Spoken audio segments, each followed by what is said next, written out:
Jimmy Kimmel pushed back against new calls from the First Lady and the President, basically to get him fired, this time over a joke he made last week, days before the White House Correspondents Dinner. And of course, our First Lady Melania is here. Look at Melania, so beautiful. Mrs. Trump, you have a glow like an expectant widow.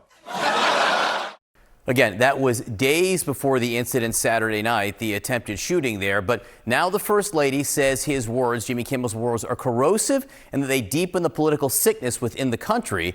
And she added, it is time for ABC to take a stand. President Trump also said that Kimmel should be fired and said the joke was a despicable call to violence. Kimmel pushed back during his monologue overnight. Obviously was a joke about their age difference and the look of joy we see on her face every time they're together.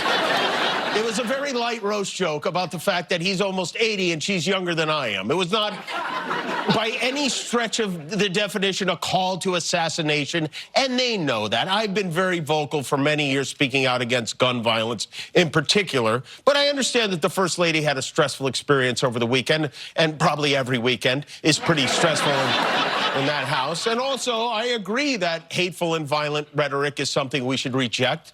I do, and I think a great place to start to dial that back would be to have a conversation with your husband about it, because, by the way... All right, with us this morning, CNN media analyst Sarah Fisher from Axios and CNN chief media analyst Brian Stelter. Brian, let me just start with you. Jimmy Kimmel, to my eye, didn't look particularly nervous last night as he was delivering that monologue, and it was notable that he was there at all. ABC didn't step in to take him off the air. It absolutely was. Yeah, they've done that before, kind of. My indication, Disney's being tight-lipped about this, so on the record, nobody there is saying anything about Kimmel.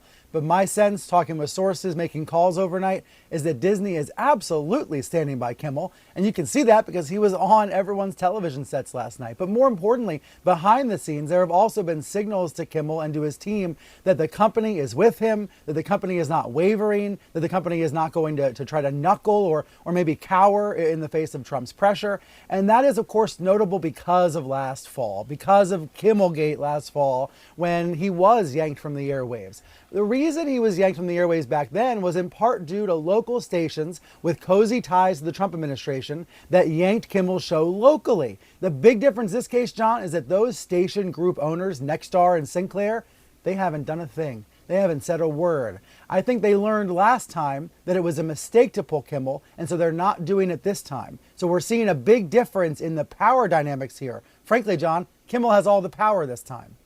Sarah, how do you see it? And I think just remind our viewers of the relationship between the federal government and a broadcast network like ABC. I agree with Brian that the dynamic is very different with the local broadcasters, especially because one of those broadcasters, Nexstar, is currently trying to do a big merger, and they're going through a lot of sort of court and litigation filings to be able to get that done. And so for them, they're not trying to put themselves in another position where they have to deal with another sort of legal battle when they're trying to get a big deal done. I think broadcasters are very vulnerable to these types of attacks from the president in this administration because the FCC, the Federal Communications Commission, has jurisdiction over broadcasts. They don't have jurisdiction over internet properties or cable networks like CNN.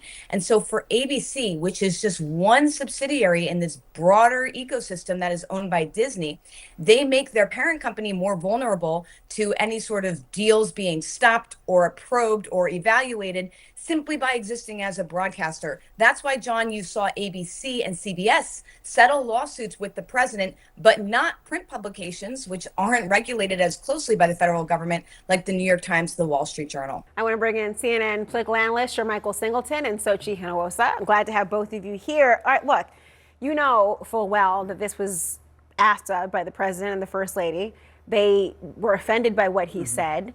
It did take place 2 days before the White House Correspondents Dinner. We know, of course, what happened on that occasion. Sochi, what's your reaction to Kimmel's essentially pointing the finger back and saying, I think this should be a larger conversation, Mr. President? Well, I think there has been this larger conversation over the last 24 to 48 hours about political rhetoric. And I do think it was a joke, and I'm glad he was able to address it. And he was talking about his age. Nobody wants anything to happen to this president or any president for that matter. I think that probably moving forward, given the sensitivity of the political rhetoric, maybe we should just stop making jokes about our presidents moving forward when it comes to them, their age, or potentially them passing away. There were a lot of jokes at the time about Joe Biden. Totally get that, and his age. That's what happens when you elect 80-something-year-old presidents, right? I will say on the political, people think that's not going to happen anymore. I think joking about age is fine. I think the potential death of a president, I don't think that we should be joking about that. When it comes to the overall narrative about this, I think one thing we need to realize is that the political rhetoric always is set, and the tone is set by the sitting president of the United States. And that is just the reality of things, regardless of whether the person is a Democrat or a Republican. And I believe we do have to take down the temperature, and we've had to take down the temperature for some time. There have been threats that have increased significantly since the 2020 election. And now what we're seeing is threats, and people play out those threats and potential, shooting like in Minneapolis and in other places. But when the president says take it down, I agree with him, but he also needs to take it down. And it does start with the president. He should have just apologized. I remember when President Biden was in office and there were a lot of questions about his age. I raised many concerns just as a strategist, just as an American, about Democrats needing to be more transparent. When the president announced his cancer diagnosis, I completely changed my tune. It wasn't appropriate any longer to talk about his age. Here's a guy who's 80-something years old. He dedicated his life to the country and was battling something that millions of Americans battle every year. And unfortunately, most of them don't have great, superb health care in order to defeat it. And so I changed the tune. I agree that the president sets the tone. I do think the president in this particular moment in time should continue to move forward with his words the other night. However, I don't look to the president personally. I can only speak for Sir Michael Singleton here to dictate what my words should be. Now, I've seen a lot of Democratic strategists, Republican strategists on different networks today saying, well, it's the Republicans' fault or it's the Democrats' fault. And I could certainly do that here tonight, or I could just look within myself and say, well, is this the time for that? Or can I lead by example as a strategist and say, I'm not going to demonize my friends on the other side? Sure, there are things that I can certainly point out, and the same could be said here. But is this the time for that? Or is this a moment to have a different type of analysis that elevates beyond the noise? What is that analysis? Is it going beyond the idea? I mean, because the conversation is all about rhetoric, right? But the conversations could also be about the prevalence of gun violence. The conversation could also be about security protocols in place. It could also be about funding for different agencies. It could be a number of things. And of course, this is part of what strategically you all will try to figure out, I'm sure, going forward through the midterm elections, of how voters will look at these issues. Because I got to tell you, most voters are going to look at this actual dinner as an unattainable elitist event to attend, right? But they'll look at the larger issues of how it impacts their feelings of safety more broadly. If this remains safe, where is? Yeah, and I think that's right. And there is gun violence all across America.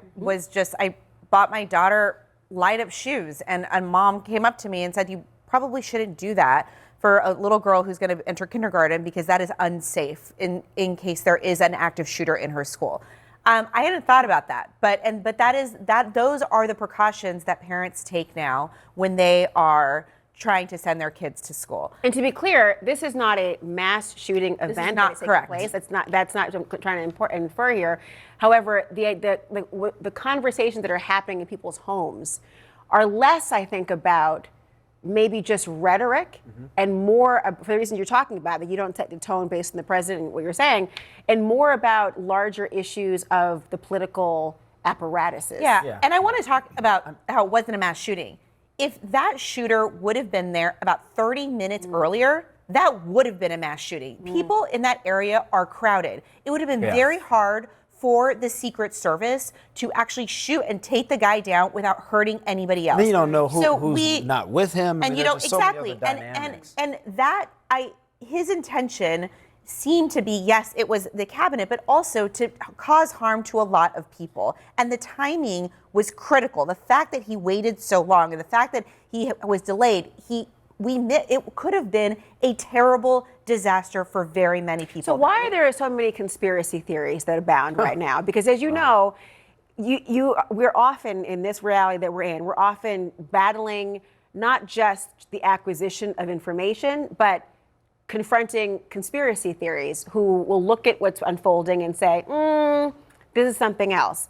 That's a reality as well in the American political system now, where people are looking at instances like this and they have their own narratives and conspiracy theories, and that adds to the conversation. Yeah, look, I think it's a part of the subjectivist nature of today. People see things, they interpret it however they want to believe it. They say, well, this can't be true, or there's more to this story, even when there technically aren't perhaps more to a certain given story. We've seen this across the board from the previous two attempts on the president's life. We've seen this when other political leaders on the other side have been attacked physically and harmed, where folks have said, well, they may have hired someone to do this for political points. I mean, it's really a bit deranged where we currently are. But I will say this, it's really been a focal point to use rhetoric in terms of persuasion for politics, right? Like I'm going to use my words to persuade the other side that I'm right and my opponent is wrong. Now what we're finding is more and more people are recognizing that perhaps coercion is the better way, through force, through violence, to accomplish my means. And that to me is incredibly troubling because a democracy, any form of government really can't sustain itself if by force is the only means of survivability versus, again, the art of rhetoric.